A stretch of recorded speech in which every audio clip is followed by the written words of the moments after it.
Well, it's finally here. This is it, the grand announcement. Cleft Rock is up and running. It's ready for you. And you may order it through Amazon. You can order it through me. I haven't gotten them yet, but if you would like an autographed copy, just send me a note. I would be glad to send you one. Cleft Rock. It is the sequel to Spirit Rock, which was quite a heavy historical fiction. Written in the 1740s, I think actually the very first date was 1738. It chronicles the life of Ahanu, a Susquehannock Indian, and his trials and God's hand upon his life.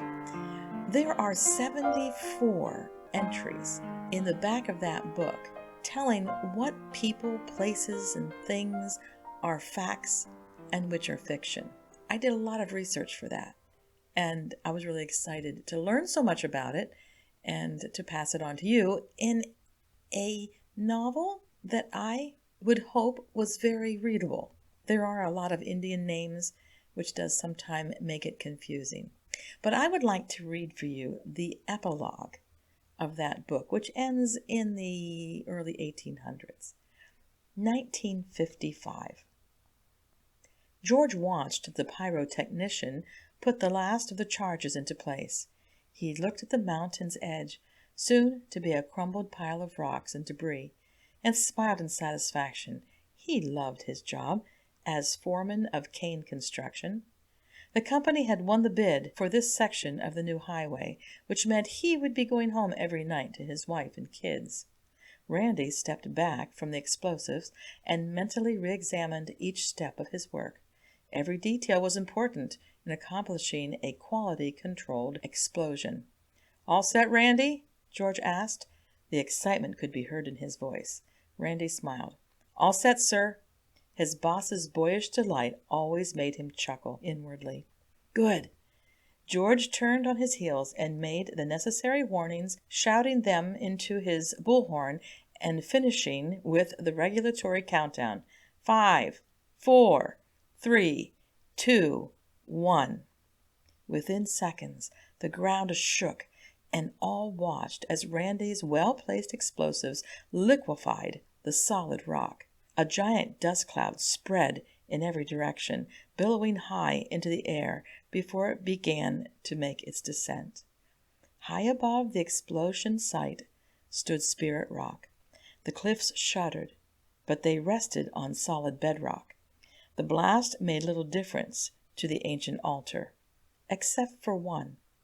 Beneath the cliffs, a handful of coins tumbled from the ancestral resting place and trickled forth down the hidden slope.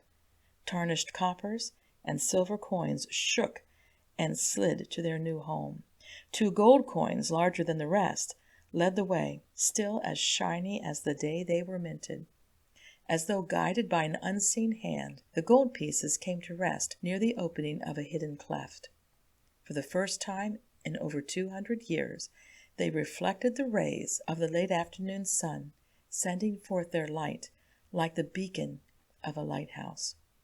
However, would their beckoning rays be sent forth to save life or to destroy it?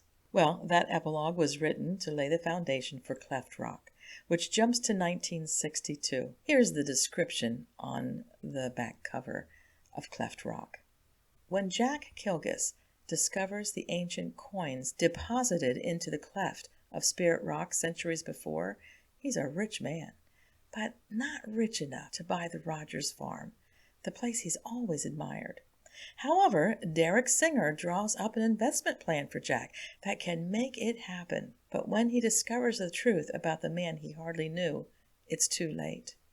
Will his disappointments and loss drive him further from the God his wife, Jill, loves?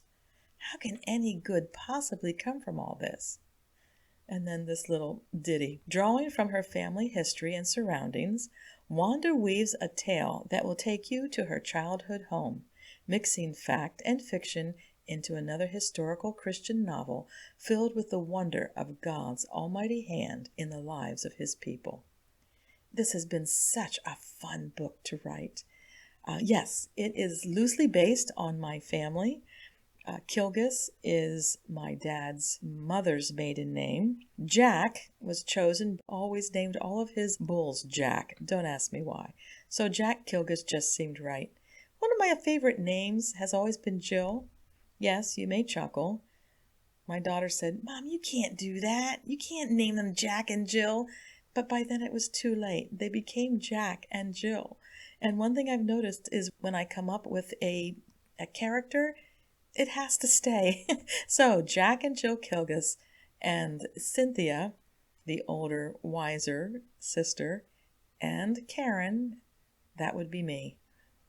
They will take you on an adventure. Is it all true? Well, no, obviously it's not true. There's a lot of fiction in it. But there are so many little glimpses into my life that it was a great joy to write it. So I hope you can take the time to check it out. Cleft Rock by Wanda McAvoy is ready for you.